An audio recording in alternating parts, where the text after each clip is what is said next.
open this hour by asking a question that genuinely has me scratching my head. We know that, for example, in the 2000 election, Katherine Harris and Jeb Bush conspiring to throw 50, 60, 80,000, the numbers are still being debated, African Americans off the voting rolls in Florida before the election even began. Some 60, 70, 80,000 people, African Americans largely, showed up to vote, were told, sorry, I don't see your name on the list here. Here's a provisional ballot, fill this out, and those never got counted, or if they did get counted, they compared them to the list, and their names weren't on the list, so they got thrown away. And that put the election within stealing distance by George W. Bush. Now, when the final count, of course, for the whole state got counted, it showed that Al Gore actually had the most votes in Florida, but that was a whole year after the election.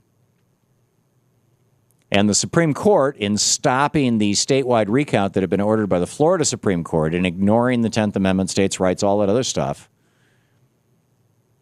ruled that complainant George W. Bush would, in fact, be irreparably harmed if the count was allowed to continue forward. In other words, he would lose the election. It's right there in Bush v. Gore. You can read it.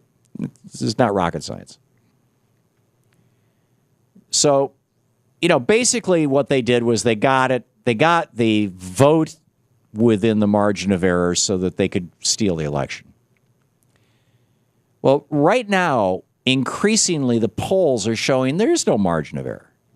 I mean, you go over to intrade.com, the Irish betting site. I've been watching this for weeks. It's amazing.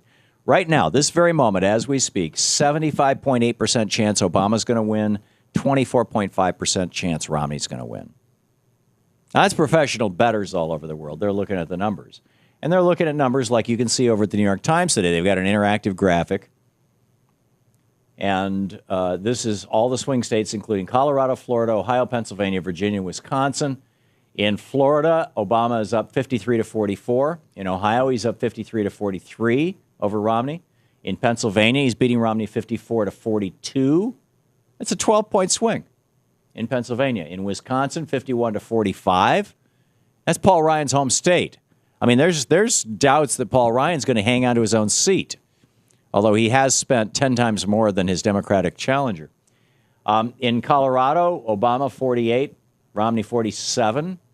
In Virginia, 50% Obama, 46% Romney. And then when they get into who's better on the issues, Obama's just wiping out Romney. Who do you think would do a better job on national security? Obama beats Romney every single one. Those states that I just listed, Florida, Ohio, Pennsylvania, Wisconsin, Colorado, Virginia, 52, 53, 53, 50, 48, 51%. In every case, beating Romney. Regardless of how you intend to vote, who do you think is going to do a better job on the economy? Obama beats Romney in every case. Who do you think is going to do a better job on the budget deficit? With the exception of Wisconsin, Obama beats Romney in all of them. Oh, I'm sorry. I'm wrong on that. I'm sorry. In Florida, Ohio, and Pennsylvania, actually on the budget deficit, Romney's beating Obama in 4 of those states. Well, that makes sense. I mean, Romney just constantly talks about the budget deficit. Healthcare, again, Obama's beating. But you go over to the Drudge Report, drudgereport.com. And what's the headline? Poll, Obama 46, Romney 46. Now, this is completely inconsistent. And by the way, in the upper left-hand corner, they got violent protests swirl in Spain. Greek protests turned violent.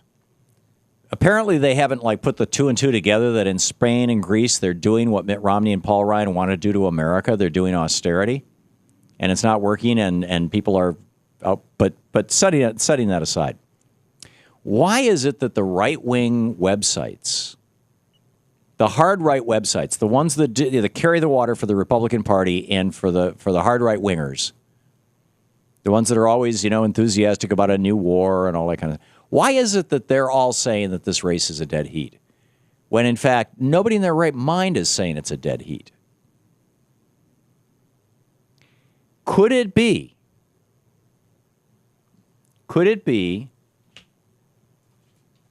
that it's only a dead heat, if you include all of the voter suppression that's going to go on. I mean, this is some of the stuff from theweek.com, some of the right-wing stuff.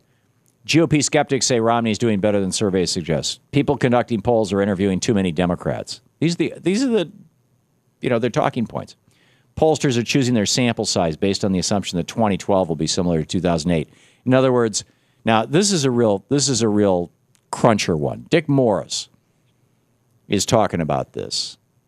Keep in mind, the American Legislative Exchange Council, Paul Waverick's organization, the guy who said, I don't want everybody to vote back in 1980, the American Legislative Exchange Council's passed all these laws, or gotten all these laws, particularly in the swing states, saying that it's much harder for you to vote, you got to get ID.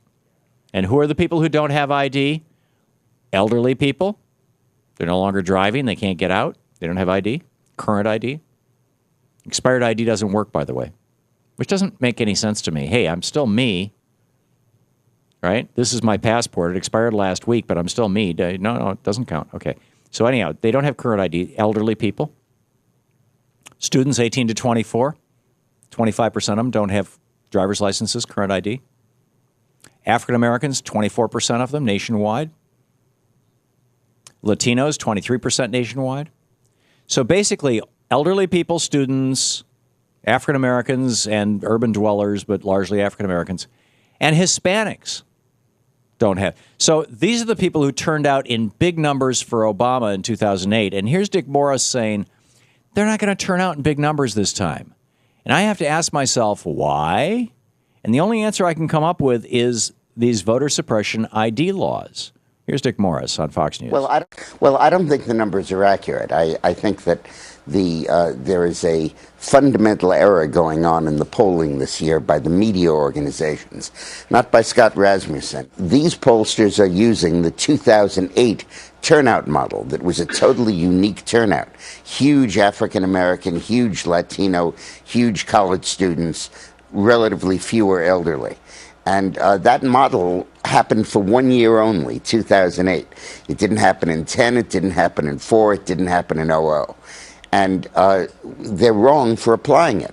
It is true that if the same people vote in 12 as voted in 8, Obama's going to get reelected, but it's not going to happen. Right. I mean, we've got our voter suppression laws. This reminds me of Congressman Peter King talking to Alexandra Pelosi, Nancy Pelosi's daughter, who did this documentary on the 2004 election. And Peter King, predicting that George Bush was going to beat John Kerry, was fairly drunk. He was standing out in this party, and he had a beer in his hand. You watch, it's in the documentary. And, the voting's going on, and here's what he had to say. It's already over. The election's over. We won. How do you know that? It's all over but the counting. We'll take care of the counting. It's all over but the counting, and we'll take care of the counting. And that's what they did in 2004. They took care of the counting in Ohio and probably a number of other states. It's called redshift. It's where the polls show that, the race is coming out a particular way, but the electronic voting machines show that the Republicans are 5 points ahead of what the polls show. And only in some states. So that was their big, game changer in 2004. Is their big game changer in 2012, as you could infer, arguably, from Dick Morris's comment, that ain't going to happen?